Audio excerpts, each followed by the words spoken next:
નમસ્કાર, પ્રણામ, સ્વાગત છે તમારું એક નવા વિડીયોમાં।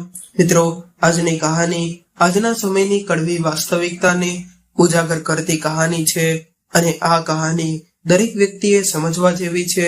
એટલા માટે તમને વિનંતી કરું છું કે આ કહાની અંત સુધી ધ્યાનથી સાંભળજો અને પસંદ આવે તો વિડીયોને લાઈક, શેર અને નવા હોય તો ચેનલને સબસ્ક્રાઇબ જરૂરથી કરજો। તો ચાલો શરૂ કરીએ આજની કહાની। પ્રભાબેન એની દીકરી સાથે ફોનમાં વાત કરી રહ્યા હતા અને એવું કહ્યું કે બેટા કિરણ, આ રક્ષાબંધન પર તું અહીંયા આવ ત્યારે પૂરા 1 અઠવાડિયાની તૈયારી કરીને આવજે, કેમ કે હું તને મળી એને ઘણા દિવસો થઈ ગયા છે અને હું મારી દીકરીને ખૂબ જ યાદ કરું છું। આવું કહ્યું ત્યારે કિરણ બોલી કે માં, આ વખતે તો મારી ભાભી પણ રક્ષાબંધન કરવા એના પિયરમાં જવાના હશે ને? ત્યારે પ્રભાબેન બોલ્યા કે નહીં દીકરી, એ તો મને એના પિયરમાં જવાનું કહી રહી હતી, પરંતુ મેં એને ના પાડી દીધી છે અને તું તો જાણે છે કે મારા ઘૂંટણ હવે સારી રીતે કામ નથી કરતા અને કદાચ તારી ભાભી એના પિયરમાં જશે તો પછી ઘરનું કામ કોણ કરશે? હવે આ ઉંમરમાં આટલું બધું કામ હું કેવી રીતે કરી શકીશ? આવી રીતે કિરણ પોતાના રૂમમાં બેસીને એની માં સાથે વાત કરી રહી હતી। ત્યારે જ કિરણનો પતિ દિનેશ ઓફિસેથી ઘરે આવી ગયો એટલે કિરણે ફોન મૂકી દીધો। ત્યારે દિનેશ એની રૂમમાં આવીને કહેવા લાગ્યો કે કિરણ, તને તો ખબર છે ને કે માની તબિયત ખરાબ છે, છતાં પણ તું ઘરનું કામ કરવાની જગ્યાએ અહીંયા રૂમમાં બેઠી છો અને માની તબિયત ખરાબ હોવા છતાં પણ એ કપડાં ધોઈ રહી છે। અરે કિરણ, તારે થોડું ધ્યાન રાખવું જોઈએ, મારો બ્લડ પ્રેશરની તકલીફ છે અને હવે એની ઉંમર પણ વધી ગઈ છે। ત્યારે કિરણે કહ્યું કે એ કપડાં ધોઈ રહ્યા છે તો શું થઈ ગયું? આમ પણ હું આખો દિવસ કામ કરીને થાકી ગઈ હતી, એટલા માટે થોડો આરામ કરવા બેસી ગઈ। આટલું સાંભળતા જ દિનેશ કહેવા લાગ્યો કે કઈ વાંધો નહીં, હવે તું મારા માટે 1 કપ ચા બનાવી દે, આજે મને ખૂબ જ માથું દુખી રહ્યું છે। ત્યારબાદ કિરણ ચા બનાવવા માટે રસોડામાં ગઈ અને ચા બનાવી દીધી। આવી રીતે ધીરે ધીરે સમય વીતવા લાગ્યો। લગભગ 1 વર્ષ પહેલા સવિતાબેન કિરણને પોતાના મોટા દીકરા દિનેશ સાથે લગ્ન કરાવીને ઘરની વહુ બનાવીને લાવ્યા હતા અને એનો નાનો દીકરો ભાવેશ હજુ કુંવારો હતો। દિનેશની સામે કિરણ કામ કરવાનો ઢોંગ કરતી અને એના ગયા બાદ એની માં સાથે ફોન પર વાતો કરવા બેસી જતી। ઘરમાં વાસણ સાફ અને સાફ સફાઈ કોઈ માટે એક કામવાળી બાઈ રાખેલી હતી, પરંતુ બીજું બધું જ કામ સવિતાબેનને કરવું પડતું। જ્યારે પણ સવિતાબેન એને કામમાં મદદ કરવાનું કહેતા ત્યારે કિરણ કોઈને કોઈ બહાનું કાઢીને વાતને ટાળી દેતી। હજુ બાળક બુદ્ધિ છે એવો વિચાર કરીને સવિતાબેન પણ શરૂઆતમાં એને વધારે કામ કરવાનું નહોતા કહેતા, પરંતુ લગ્નના 1 વર્ષ સુધી કિરણે ઘરનું કોઈ પણ કામ કરવામાં રસ ન બતાવ્યો। ત્યારે સવિતાબેન એને શાંતિથી સમજાવવાની કોશિશ કરે છે કે બેટા, હવે તું તારા પિયરમાંથી ધ્યાન હટાવીને આપણા ઘરની જવાબદારી સમજાવવાની કોશિશ કર। સવિતાબેન આટલું બોલ્યા ત્યાં તો કિરણ ઘરમાં ધમ મચાવી દીધી અને આ વાતને લઈને કિરણ અને દિનેશ વચ્ચે લડાઈ થઈ હતી। ત્યારબાદ સવિતાબેને કિરણને કંઈ પણ કહેવાનું બંધ કર્યું। હવે કિરણ આખો દિવસ ક્યારેક પોતાની માં સાથે તો ક્યારેક એની બહેનપણીઓ સાથે વાતો કરતી રહેતી અને પોતાની મરજી પ્રમાણે રહેતી હતી। પતિના ઘરે આવવાના સમયે રસોડામાં જઈને થોડું ઘણું કામ કરવાનો દેખાડો કરવા લાગતી। આજે જ્યારે દિનેશ વહેલો આવી ગયો તો એણે પોતાની માને આવી રીતે કામ કરતા જોઈ એટલે એ પોતાની પત્ની પર ભડકી ઉઠ્યો। ત્યારે જ અચાનક બહારથી સવિતાબેનના ચિલ્લાવાનો અવાજ સંભળાયો એટલે દિનેશ દોડીને બહાર આવ્યો અને જોયું તો સવિતાબેન જમીન પર પડી ગયા હતા અને એ ઊભા થવાની કોશિશ કરી રહ્યા હતા। એટલે દિનેશે કિરણને બૂમ પાડી અને સવિતાબેનને સહારો આપીને એની રૂમમાં લઈ ગયો। ત્યારે સવિતાબેનને પગમાં ખૂબ જ દુખાવો થઈ રહ્યો હતો એટલે એને હોસ્પિટલે લઈ ગયો એટલે ડોક્ટરે એને થોડા દિવસ આરામ કરવાનું કહ્યું। ત્યારબાદ દિનેશ પોતાની માને ઘરે લઈ આવ્યો અને કિરણને કહેવા લાગ્યો કે કિરણ, ડોક્ટરે માને 1 અઠવાડિયા માટે પથારીમાંથી ઉઠવાની પણ ના પાડી છે, એટલા માટે તારે માનું ખૂબ જ ધ્યાન રાખવું પડશે. એને કોઈ પણ જાતની તકલીફ ન થવી જોઈએ. દિનેશે આવું કહ્યું ત્યારે કિરણે પોતાનું માથું હલાવીને હા પાડી. આજે એ વાતને 3 દિવસ થઈ ગયા હતા અને કિરણ પોતાની માં સાથે ફોનમાં વાત કરી રહી હતી અને એવું કહેતી હતી કે માં, તમને હું શું જણાવું, કેમ કે જ્યારથી મારી સાસુ પથારીમાં પડી છે ત્યારથી મારા પર તો જાણે મુસીબતનો પહાડ તૂટી પડ્યો છે. હું તો આખો દિવસ કામ કરીને થાકી જાઉં છું. હવે તો મને એવું લાગે છે કે જલ્દીથી સાજા થઈ જાય તો મારા પરથી કામનું ભારણ ઓછું થઈ જાય. ત્યારે એની માં કહેવા લાગી કે દીકરી, મને તો એવું લાગે છે કે તારી સાસુને કોઈ પણ પ્રકારનો દુખાવો નથી થઈ રહ્યો, પરંતુ એ પથારીમાં પડી નાટક કરી રહી છે. એટલે તારે વધારે કામ કરવાની કોઈ જરૂર નથી અને બેઠા જ તું એને ખવડાવતી રહીશ તો એ ક્યારેય પથારીમાંથી ઉઠવાનું નામ પણ નહીં લે. ત્યારે કિરણ કહેવા લાગી કે માં, તમે સાચું કહી રહ્યા છો. મેં તો આજે કીટી પાર્ટીમાં જવાનો પ્રોગ્રામ પણ કેન્સલ કર્યો છે, પરંતુ હવે હું વિચારું છું કે કીટી પાર્ટીમાં જઈ આવું. બાકી બધું મારા સાસુમાં એની જાતે સંભાળી લેશે.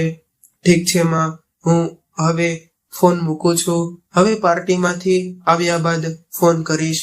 હવે ઘરનું બધું જ કામ એમને એમ મૂકીને કિરણ પાર્ટીમાં જતી રહી અને એવું લાગ્યું હતું કે દિનેશને આવવામાં હજુ ઘણો સમય બાકી છે, પરંતુ એને યાદ નહોતું રહ્યું કે 3 દિવસ બાદ ડોક્ટરે સવિતાબેનને ફરીથી બતાવવા આવવાનું કહ્યું હતું પોતાની માને હોસ્પિટલે લઈ જવા માટે. દિનેશ જ્યારે ઘરે આવ્યો ત્યારે એણે જોયું કે એની માં ધીમે ચાલીને રસોડામાં જઈ રહ્યા હતા. આવું જોઈને દિનેશ કહેવા લાગ્યો કે અરે માં, તમે આવી રીતે ચાલીને રસોડામાં કેમ જઈ રહ્યા છો? તમારે કોઈ પણ કામ હોય તો કિરણને કહી દેવું જોઈએ. ત્યારે માએ કહ્યું કે નહીં દીકરા, બસ મારું ગળું સુકાઈ ગયું હતું એટલે પાણી પીવા માટે ઉઠી હતી. ત્યારે જ દરવાજો ખોલવાનો અવાજ આવ્યો અને પોતાના ખભે પર્સ લટકાવીને કિરણ ઘરની અંદર આવી. ત્યારે સામે દિનેશને જોઈને એના હોશ ઉડી ગયા. એટલે દિનેશ કહેવા લાગ્યો કે કિરણ, અત્યારે તું ક્યાંથી આવી રહી છો? ત્યારે કિરણ ગભરાતા અવાજે કહેવા લાગી કે દિનેશ, હું તો પાર્ટીમાં ગઈ હતી. કારણ કિરણે આટલું કહ્યું ત્યાં તો દિનેશને ગુસ્સો આવી ગયો અને કહેવા લાગ્યો કે અરે કિરણ, મને આવી હાલતમાં છોડીને તું કીટી પાર્ટીમાં ગઈ હતી? દિનેશે આટલું પૂછ્યું ત્યાં તો કિરણ ભડકી પડી અને કહેવા લાગી કે કીટી પાર્ટીમાં ગઈ હતી તો શું થઈ ગયું? આખરે મારી પણ જિંદગી છે. ત્યારે દિનેશને ખૂબ જ ગુસ્સો આવી રહ્યો હતો, પરંતુ જેમ તેમ કરીને એણે પોતાનો ગુસ્સો કાબુમાં રાખ્યો અને એની માને રૂમમાં લઈ ગયો. ત્યારે જ દિનેશનો ભાઈ પણ ઓફિસેથી ઘરે આવ્યો અને કહેવા લાગ્યો કે ભાભી, મને ખૂબ જ ભૂખ લાગી છે, એટલે જલ્દીથી મને ખાવાનું આપો. ત્યારે કિરણ પાવર કરીને કહેવા લાગી કે ભાવેશ, તું મારા હુકમ કોઈ બીજા પર ચલાવજે. હું અહીંયા કોઈ નોકરાણી નથી કે આખો દિવસ તમારી બધાની સેવા કરતી રહું. ભાભીનો આવો જવાબ સાંભળીને ભાવેશ તો ચોંકી ગયો. બીજી બાજુ રૂમમાં જઈ વખતે દિનેશે કિરણની આવી વાત સાંભળી એટલે એ તરત જ કિરણ પાસે આવ્યો અને એને એક લાફો મારી દીધો અને કહેવા લાગ્યો કે અરે નાલાયક, હું ચૂપ રહું છું એનો મતલબ એ નથી કે તું તારા મોઢામાં જે આવે તે બોલવા લાગે. ત્યારે ભાવેશે મોટા ભાઈનો હાથ પકડી લીધો, પરંતુ કિરણનો વધારે પાવર જોઈને કરીને કહેવા લાગી કે આજે તમે મારા પર હાથ ઉઠાવી લીધો. હવે જુઓ હું શું કરું છું. હું પોલીસમાં કમ્પ્લેન કરી દઈશ અને તમને જેલના સળિયા પાછળ ન નાખી દઉં તો મારું નામ કિરણ નહીં. આટલું કહીને કિરણ પોતાના રૂમમાં ગઈ અને એની માને ફોન કર્યો. ત્યારે સવિતાબેન કહેવા લાગ્યા કે દિનેશ, વહુને રોકી લે, નહીતર ખૂબ મોટી મુશ્કેલી ઊભી થઈ જશે. એટલે દિનેશ બોલ્યો કે એને જે કરવું હોય એ કરવા દ્યો, અત્યારે ડોક્ટરની એપોઇન્ટમેન્ટનો સમય થઈ ગયો છે એટલે આપણે દવાખાને જવાનું છે. આવું કહીને દિનેશ સવિતાબેનને લઈને હોસ્પિટલે ગયો અને આ બાજુ કિરણે ફોન કરીને એની માને બધું જણાવી દીધું. એટલે માં કહેવા લાગી કે દીકરી તો હિંમત નહીં હારતી અને તારી બેગ તૈયાર કર, હું હમણાં તને લેવા આવું છું. એ લોકો એની જાતને શું સમજે છે. ત્યારબાદ એણે પોતાની વહુ પૂનમને એવું કહ્યું કે હું કિરણને લેવા જઈ રહી છું. આવું કહીને એ ઘરમાંથી નીકળી ગયા. થોડી વાર બાદ પ્રભાબેનના પતિ વિનોદભાઈ પણ એના દીકરા અશોક સાથે ઘરે આવ્યા અને પૂછવા લાગ્યા કે બેટા તારી સાસુ ક્યાં ગઈ છે? એટલે પૂનમ કહેવા લાગી કે પિતાજી એ કિરણને તેડવા ગયા છે. ત્યારે તો વિનોદભાઈને એવું લાગ્યું કે રક્ષાબંધન આવી રહ્યું છે એટલે એને લેવા ગઈ હશે. ત્યારે પૂનમ કહેવા લાગી કે પિતાજી કિરણનો ફોન આવ્યો હતો અને મને તો એવું લાગે છે કે એના ઘરમાં ફરીથી ઝઘડો થયો છે. વહુની વાત સાંભળીને વિનોદભાઈ અને અશોક બંને ચિંતામાં પડી ગયા. ત્યારે અશોક કહેવા લાગ્યો કે આવી વાત હોય તો મમ્મીને આટલી ઉતાવળ કરવાની શું જરૂર હતી? પહેલા જાણી લેવું જોઈએ કે કોની ભૂલ છે. ત્યારે વિનોદભાઈએ કહ્યું કે કઈ વાંધો નહીં, કિરણ થોડા દિવસ અહીંયા રહેશે તો બધું શાંત થઈ જશે. આટલું કહીને તેઓ હાથ પગ ધોવા જતા રહ્યા. લગભગ 2 કલાક બાદ પ્રભાબેન કિરણને લઈને ઘરે આવ્યા. એ સમયે વિનોદભાઈ આરામ કરી રહ્યા હતા એટલે પ્રભાબેન ગુસ્સો કરીને કહેવા લાગ્યા કે અહીંયા હું આપણી દીકરી માટે પરેશાન થઈ રહી છું અને તમે આરામથી ઊંઘી રહ્યા છો. ત્યારે વિનોદભાઈ ઊભા થઈને કહેવા લાગ્યા કે અરે તમે લોકો આવી ગયા, પરંતુ આટલું મોડું કેમ થયું? એટલે પ્રભાબેન કહેવા લાગ્યા કે એક બીજું જરૂરી કામ પતાવવાનું હતું એટલા માટે થોડું મોડું થઈ ગયું છે. ત્યારે કિરણ કહેવા લાગી કે પપ્પા તમને તો મારી કોઈ ચિંતા નથી, એ તો મારી માં છે કે જે મારો આટલો બધો ખ્યાલ રાખે છે. એટલે પ્રભાબેન બોલ્યા કે દીકરી હું છું ત્યાં સુધી તારે કોઈ પણ પ્રકારની ચિંતા કરવાની જરૂર નથી. એ લોકોને તો હું એનો સબક શીખવાડીશ કે તેઓ જીવનભર યાદ રાખશે. બરાબર એ જ સમયે વિનોદભાઈના વૃદ્ધ માજી ખુરશી પર બેસીને આ બધું જોઈ રહ્યા હતા. હવે કિરણ અને એની માં અંદર ગયા એટલે એણે વિનોદભાઈને પોતાની પાસે બોલાવ્યા અને કહેવા લાગ્યા કે દીકરા વિનોદ, અહીંયા જે કંઈ પણ થઈ રહ્યું છે એ બરાબર નથી થઈ રહ્યું. દીકરીને આટલી બધી મોટે ચડાવીને સારું ન કહેવાય. એટલે તું તારી પત્નીને સમજાવતો સારું છે. અત્યારે વિનોદભાઈએ કહ્યું કે હા માછી તમે ચિંતા ન કરો, બધું જ બરાબર થઈ જશે. આવું કહીને એ પોતાના રૂમમાં જતા રહ્યા.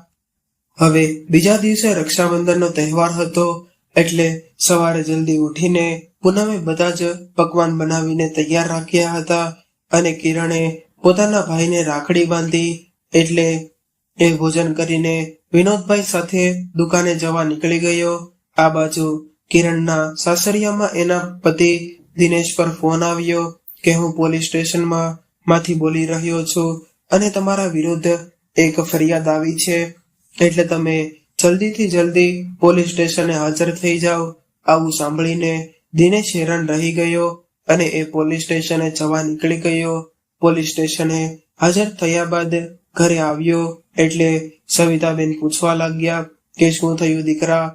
ત્યારે દિનેશ બોલ્યો કે થવાનું શું હતું, કિરણ અને એની માએ આપણા વિરુદ્ધ પોલીસ સ્ટેશનમાં ફરિયાદ લખાવી છે અને એણે એવું કહ્યું છે કે દહેજને લઈને તેઓ અમારી દીકરી સાથે મારપીટ કરે છે.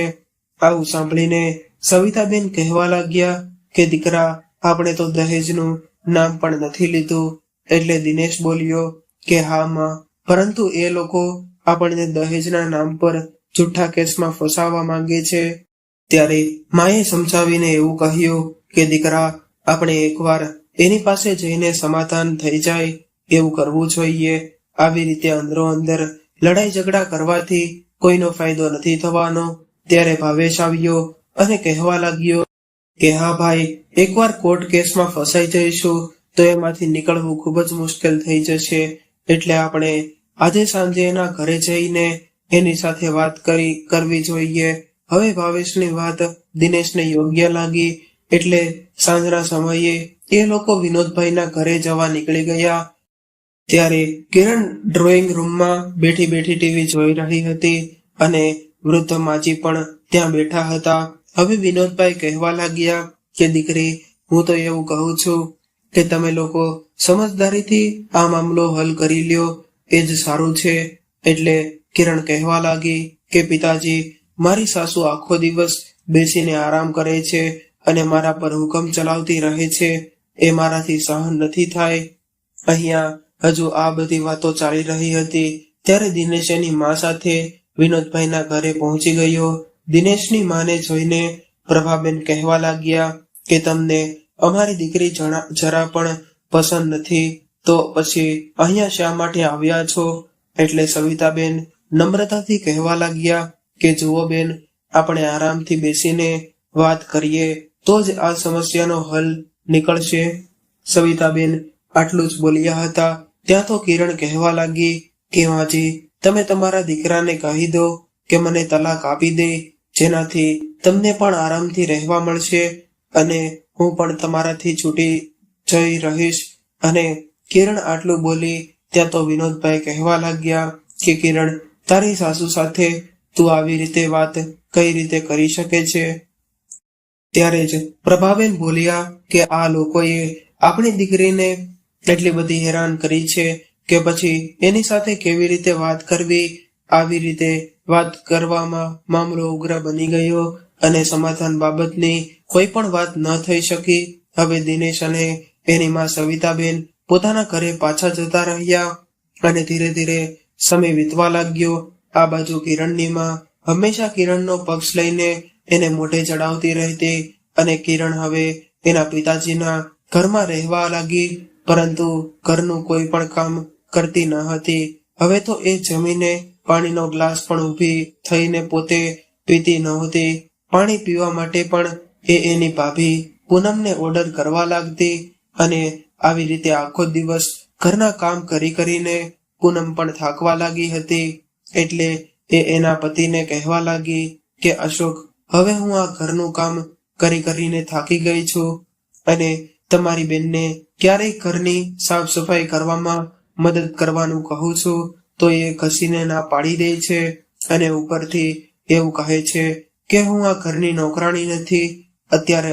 ત્યારે અશોક બોલ્યો કે પૂનમ, હું પણ આ બધું જોઈ રહ્યો છું કે કિરણ ઘરમાં કોઈ પણ પ્રકારની મદદ નથી કરતી, પરંતુ માએ એને મોઢે ચડાવીને રાખી છે, નહીતર અત્યાર સુધીમાં તો મેં એની અકલ ઠેકાણે લાવી દીધી હોત.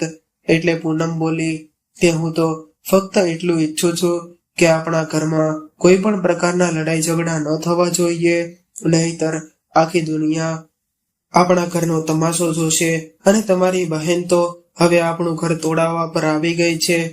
કદાચ મારી જગ્યાએ બીજું કોઈ હોત તો અત્યાર સુધીમાં તો ઘરમાં લડાઈ ઝઘડા શરૂ કરી દીધા હોત, પરંતુ હું બધું જાણું છું એટલે જ ચૂપ રહું છું અને કદાચ હું એને કંઈક કહી દઈશ તો ઉલટાની એવું કહેશે કે મારી માં એટલી સારી છે કે તે તમારો આટલો ખ્યાલ રાખે છે, પરંતુ એને એ નથી સમજાતું કે સારા લોકો સાથે જ લોકો સારો વ્યવહાર કરે છે. ત્યારે અશોકે એવું કહ્યું કે હું કિરણ સાથે વાત કરી લઈશ, પરંતુ તું કંઈ પણ બોલતી નહીં. આવું કહીને અશોક રૂમમાંથી બહાર આવ્યો ત્યારે એણે જોયું કે કિરણ એકલી બેઠી હતી અને મોબાઈલમાં વ્યસ્ત હતી. ત્યારે એની પાસે જઈને અશોક કહેવા લાગ્યો કે કિરણ, હવે આગળ શું કરવાનું છે તે કંઈ વિચાર્યું છે? ત્યારે કિરણ ગુસ્સો કરીને કહેવા લાગી કે ભાઈ, તમે મારી ચિંતા ન કરો, હું તમારા પર બોજ બનીને નહીં બેસી રહું. હું મારા ઘરે જતી રહીશ, પરંતુ એક શરત પર જઈશ. ત્યારે અશોકે હેરાનીથી પૂછ્યું કે કેવી શરત? એટલે કિરણ બોલી કે હું મારા પતિ દિનેશની સાથે અલગ રહેવા માંગુ છું. એટલે અશોક ચોંકી ગયો અને માથું પકડીને કહેવા લાગ્યો કે અરે પાગલ, તારા ઘરમાં કુલ મળીને 4 લોકો રહો છો અને એમાં પણ તું હવે ભાગલા પાડવા માંગે છે?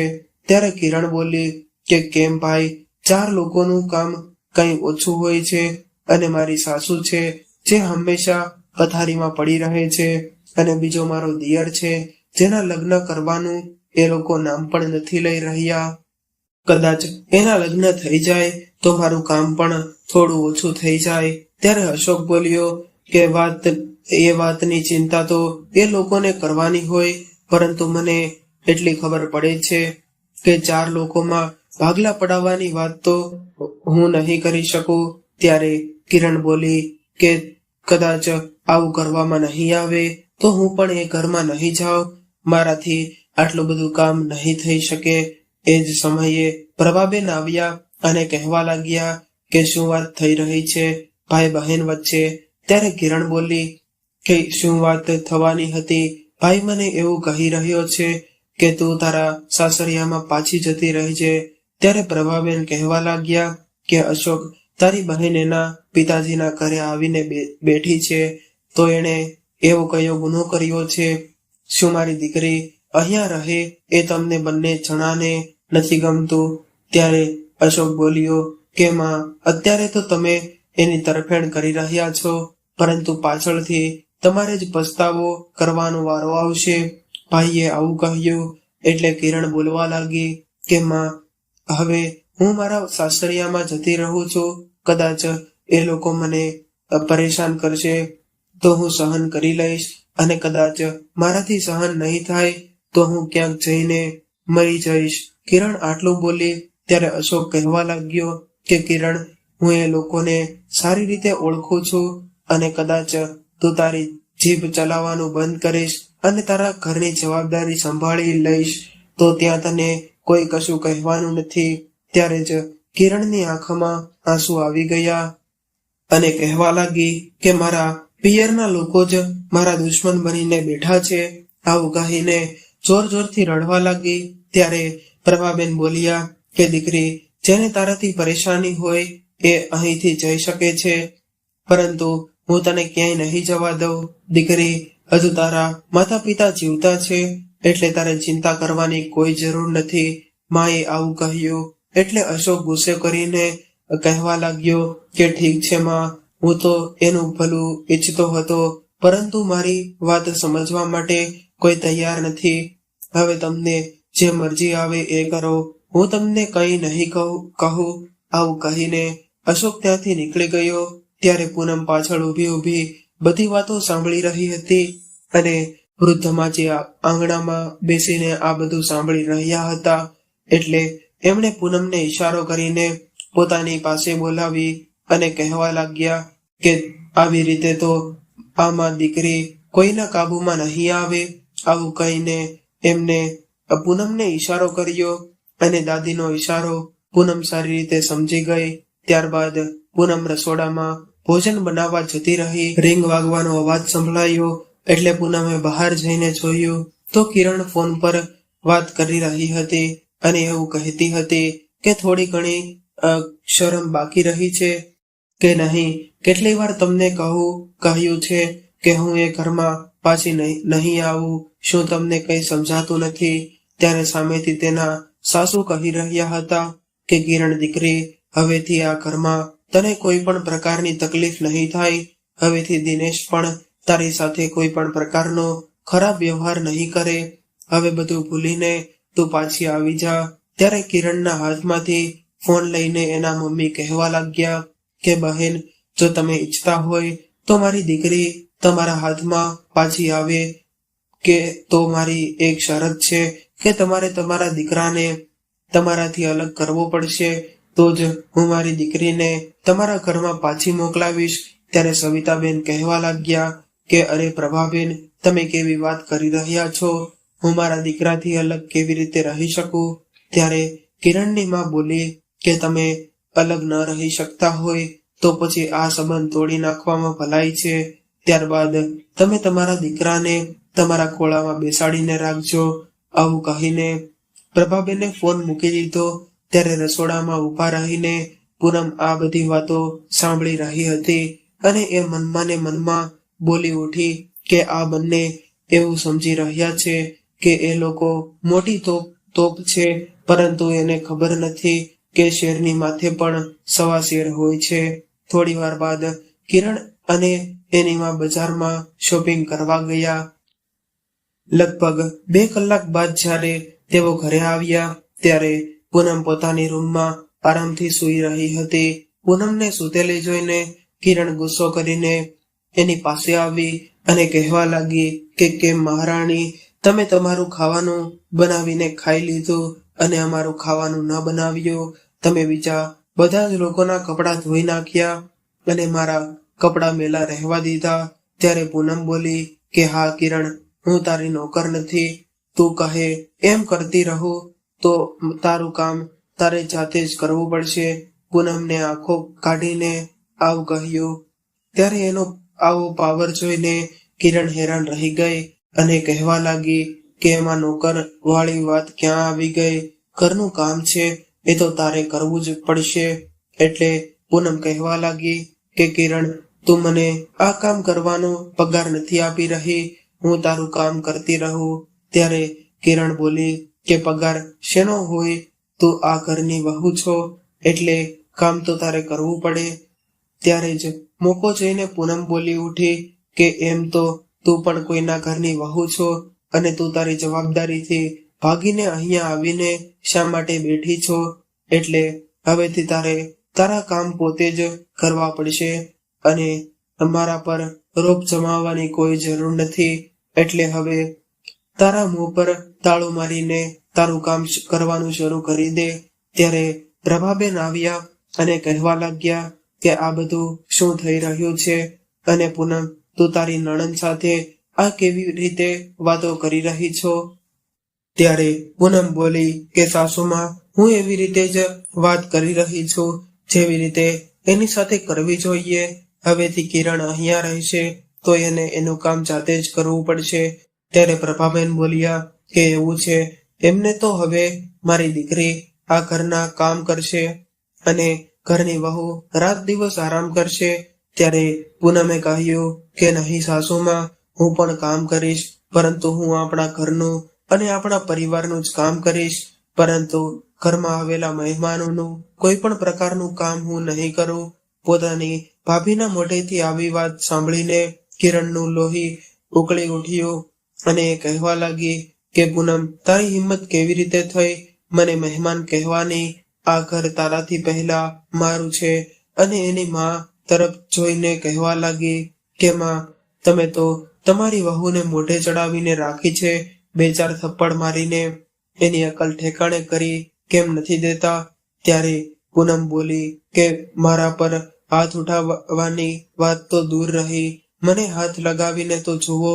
ત્યારે 100 નંબર પર ફોન કરીને ફરિયાદ કરું છું કે મારી સાસુમાં અને મારી નણંદ દહેજના નામ પર મારી સાથે મારપીટ કરી રહ્યા છે. ત્યારબાદ તમને ખબર પડશે કે કોની અકલ ઠેકાણે આવે છે. અને એ જ સમયે વિનોદભાઈ અને અશોક પણ ઘરે પહોંચી ગયા અને ઘરમાં ઝઘડો જોઈને વિનોદભાઈ રૂમની અંદર ગયા. ત્યારે અશોકે એને રોકી લીધા. એટલે વિનોદભાઈ કહેવા લાગ્યા કે દીકરા, આપણે અંદર જઈએ. ત્યારે વિનોદભાઈએ કહ્યું કે હા દીકરી, તે બિલકુલ સાચો નિર્ણય લીધો છે. હું અત્યારે દિનેશને ફોન કરીને અહીંયા બોલાવું છું. આવું કહીને વિનોદભાઈને દિનેશને ફોન કર્યો. ત્યારે સામેથી એવી વાતો સાંભળવામાં મળી જેનાથી એ હેરાન રહી ગયા. ત્યારબાદ ફોન મૂકીને વિનોદભાઈએ એની પત્નીને કહેવા લાગ્યા કે મને એક વાત જણાવશો કે શું ગઈકાલે સવિતાબેનનો ફોન આવ્યો હતો. ત્યારે પ્રભાબેન બોલ્યા કે હા, એનો ફોન આવ્યો હતો અને એ કિરણને પાછી આવવાનું કહી રહ્યા હતા. તો પછી તે એને શું કહ્યું? ત્યારે પ્રભાબેન કંઈ પણ જવાબ ન આપી શક્યા.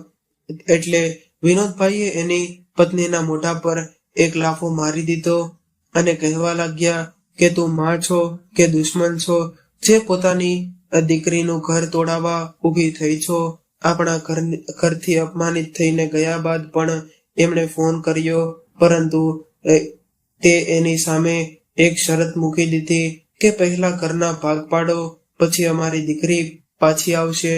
એ સમયે કિરણ બોલી કે પિતાજી હવે હું જઈ રહી છું, તો પછી તમે માની ભૂલ કેમ કાઢી રહ્યા છો?